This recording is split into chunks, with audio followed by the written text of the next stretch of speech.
Okay guys, stress nga pala tayo. Kaya luto tayo ng steak. Unahin natin muna ng gravy. Ito gravy natin, pang steak. Ito.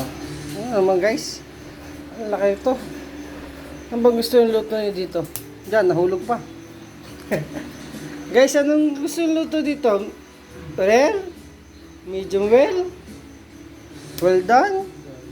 Para masarap, unahin natin ay medium well.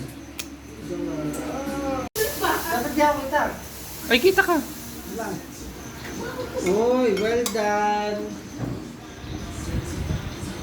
Tapos buhusan natin ng gravy. Okay guys.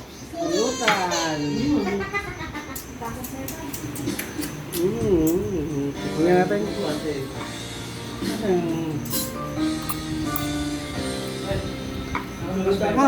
Unang kagat. Ano ito? Kagat ang labo? Buyang. Dami rin.